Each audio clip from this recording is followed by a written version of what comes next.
Kame kame kame kame sawaze kame kame.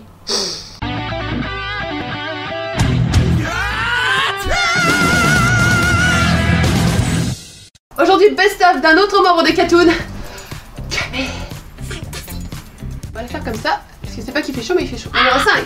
Lost My Way. Lost My Way en fait a été interprété lors de Dream Boys en 2011. Si vous ne connaissez pas Dream Boys, en fait c'est une sorte de comédie musicale annuelle qui est produite par la Johnny's et qui met en avant les coqueluches du moment de la boîte de production. Kame est un grand habitué de cette comédie musicale, hein, puisqu'il y participe depuis 10 ans. Pour prendre, c'est lui la star. La chanson a été interprétée déjà en 2009 il me semble lors de Dream Boys et en 2011 en fait c'est là qu'il y a eu cette prestation. Alors c'est l'essence même de Kame la pute. Si vous avez besoin d'un dessin pour comprendre pourquoi je l'appelle Kame la pute, regardez cette prestation, voilà vous avez tout. Tout ce qui définit Kame, c'est cette presta. Kame nous interprète un petit vampire, un personnage qui est devenu assez récurrent après dans ses prestations en live. Pour ce qui est de la mélodie, c'est assez catchy, c'est assez pop, c'est assez rythmé, hein. On a un petit breakdance en plein milieu façon Michael Jackson dans Smooth Criminal. Beaucoup moins impressionnant que Michael, mais l'esprit est là. Au niveau des paroles, c'est un vampire drama queen, un petit peu perdu dans sa vie, c'est pas trop où il va, il est torturé. Oh là là, c'est dur d'être un vampire canon. Alors ce que j'aime beaucoup dans cette presta, c'est non seulement la musique, hein, qui est très sympa, mais c'est surtout la prestation scénique, parce que nous avons les Kiss My Tutu en backdancer et notre bon Kame, comme à son habitude, a décidé de violer tout le monde. C'est toujours Taipi qui mange, hein. La raison pour laquelle j'appelle Fujigaya ce qui est la pute, ou Taipute, je pense que c'est à partir de ce moment-là, clairement un passage de flambeau qui est fait quelque part, que Kame lui transmet son essence, qui ensuite définira le personnage que Taipi interprétera au sein des Kiss My Tutu. On a ce superbe reniflage de Mitsu. Je peux comprendre qu'on ait envie de renifler les aisselles de Kame, hein. On a aussi Nika qui va manger à la fin, hein, parce qu'un petit Nika en dessert ça mange pas de pain. Mais celui qui mange en long, en large et en travers, c'est surtout Taipi. Ça doit pas être facile tous les jours. Mention spéciale à cette choucroute extraordinaire. Oh, il y a du lourd. Lost My Way, c'est pas forcément une prestation vocale des plus impressionnantes, mais alors prestation scénique, je vois pas très bien ce qui pourrait mieux définir Kame que cette chanson. Faites un plaisir, qu'est-ce que je te dis. Numéro 4. Someday for Somebody. Sorti en 2007 sur l'album Cartoon Cartoon to You, la mélodie est assez soft, c'est plus une balade R&B avec des paroles assez mélancoliques. C'est plus une chanson qui parle d'une projection d'une fantaisie amoureuse plutôt qu'une relation en elle-même. Aussi bien en live qu'en concert, elle est très intéressante cette chanson parce qu'il y a un changement de thème au niveau des couleurs, notamment par les effets lumineux mais surtout par les effets de changement de costume puisque Kame va changer 4 fois de chemise, de même que les 20 esclaves juniors, de même que les 20 juniors qui sont derrière. La chorégraphie est très aérienne, c'est très soft, très sobre, c'est beaucoup plus délicat que la chanson d'avant. Certes, la chemise n'est boutonnée qu'avec un seul bouton, mais il change de chemise en 4-5 secondes à chaque fois, ce que je trouve plutôt pas mal. C'est visuellement très joli avec beaucoup de bad dancer pour compléter le tableau et c'est parfaitement chronométré, hein. C'est fait au poil de cul et ça je trouve ça très impressionnant. Numéro 3. Emerald. Sorti en 2014 sur l'album Come Here, c'est la prestation que je trouve la moins complexe et la moins travaillée des solos de Kamehashi. Alors c'est un peu dommage parce que je trouve que la prestation scénique ne rend pas du tout justice à la chanson. La chanson parle d'amour au fil des saisons, c'est une chanson qui est très bien écrite, c'est un peu une chanson un peu plus apaisante mais c'est pas une balade qui est vraiment sirupeuse donc ça reste quand même assez dynamique et assez envolé. Par contre, c'est vrai que la prestation scénique, bon alors, au niveau du look, on a un Kame qui est assez classique, hein, en tenue rock, tout en noir avec ses indécrottables lunettes de soleil. Alors la mélodie en version audio, c'est une mélodie qui est assez pop avec un fond de piano et tu sais pas pourquoi en version live il a tapé un break avec un remix dance. Pourquoi? Surtout que c'est pas comme s'il faisait grand chose. Pourquoi Kame? Puis il a essayé de compenser avec des lasers verts pour essayer de meubler un peu au niveau du décor. À la fin en plus il de prendre un cristal qu'on ne voit absolument pas mais qui apparaît sur les écrans géants. Je sais pas, en plus il a pas l'air tellement motivé. Peut-être qu'il avait mangé un mauvais ramen la veille, il était pas en forme ce jour-là, du coup il s'est dit écoute je vais faire effort minimal, manque de peau, c'est là que le DVD était tourné. Je sais pas ce qui s'est passé, moi il nous a habitués à beaucoup mieux. Il peut pas faire péter le génie créatif à chaque chanson, hein, c'était un jour sans pour Kame. Après je trouve qu'en soi Emerald est très intéressante au niveau du personnage, de l'évolution de Kame au sein de Katoon puisque c'est un Kame qui est plus sobre, qui est plus mature et il en fait beaucoup moins que les années précédentes et c'est vraiment agréable puisque pour une fois on a un Kame qui a pas besoin d'en faire 10 tonnes pour essayer de se faire remarquer sur scène. Numéro 2. Zoto.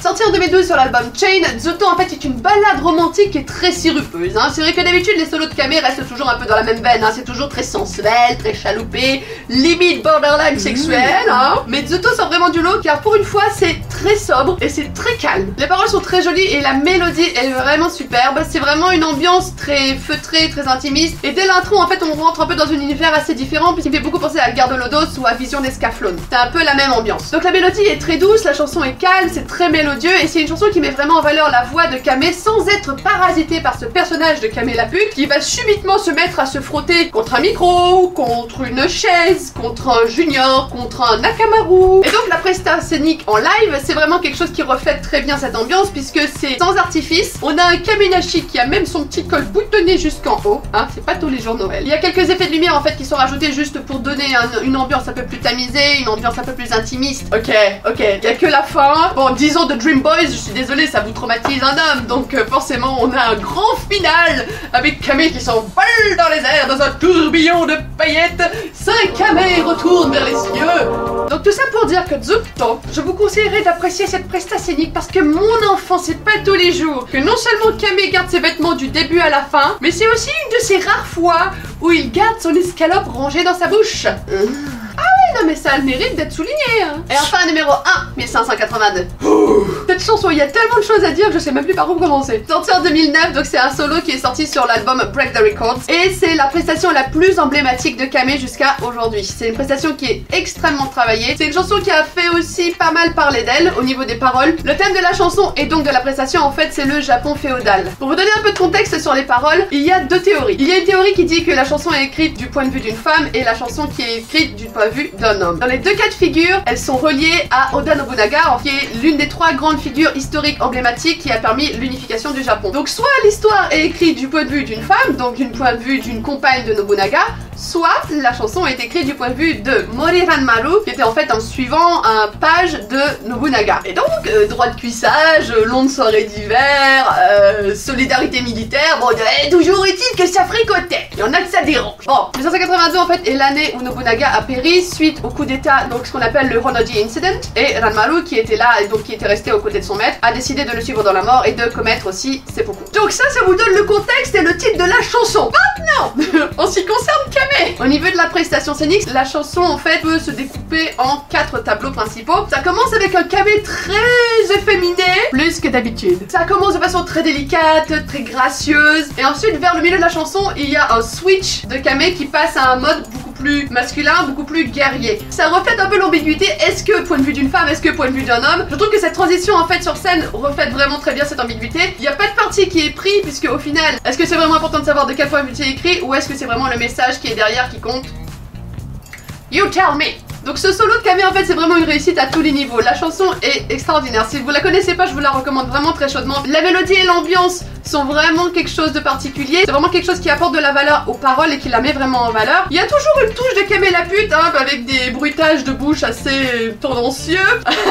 Tu sens bien qu'il a le kimono qui le démange. Les costumes sont magnifiques. Les 4 tableaux qui sont présentés sont superbes. Le solo dure 12 minutes en live, mais c'est 12 minutes en fait qui sont vraiment très rondement menées. Visuellement c'est quelque chose qui est absorbant et passionnant. Même l'histoire, je trouve qu'elle est passionnante. Ce drama derrière, ça excite la fangirl qui est en moi. Bien évidemment, ça reprend tous les grands classiques des spectacles Johnny's. Hein. Donc il y a Kamé qui s'envole dans les airs, il y a des effets pyrotechniques, il y a des effets de jet d'eau. Tout ce qui fait un show Johnny's dans ce solo. Qu'on aime ou qu'on n'aime pas, je trouve que la prestation, aussi bien visuelle que audio, est inoubliable. C'est quelque chose qui est très bien travaillé, qui est fort en symbolisme et qui est aussi très intrigant. Et c'est donc certainement pour ça que ce personnage de Japonica, donc c'est-à-dire Kamé avec ce kimono, cet éventail de combat, le masque kabuki, depuis 2009 jusqu'à aujourd'hui, c'est resté une des plus belles réussites de Kamé et ce qui le représente vraiment en tant qu'artiste, en tant que performeur scénique. C'est chaud là-dedans. Attends 2 secondes parce que... voilà, j'espère que cette vidéo vous aura plu. Comme d'habitude, n'hésitez pas à me dire en commentaire ce que vous en avez pensé, quelles sont vos chansons préférées de Kamé. Oui, je compte faire les autres cartoons, hein, ça reste mes bébés, donc ça viendra certainement après. Comme d'habitude, si cette vidéo vous a plu, n'hésitez pas à nous donner un petit coup de pouce et à la partager autour de vous. Si vous voulez en voir plus, je vous invite à regarder le What is Cartoon et les top 10 de cartoons que j'ai fait précédemment, donc je vous mettrai tous les liens en description et j'ai également fait un best-of sur bébé Weda. Si vous avez des suggestions, toujours disponibles sur les réseaux sociaux, Twitter, Facebook, Instagram, Snapchat, LiveJournal. Je suis partout et tous les liens seront dans la description comme d'habitude. Si vous avez loupé la vidéo de la semaine dernière, c'est par ici. N'hésitez pas à la voir et à me dire ce que vous en avez pensé. C'est tout pour moi cette semaine et je vous dis à très vite. Bye bye. Bah quoi?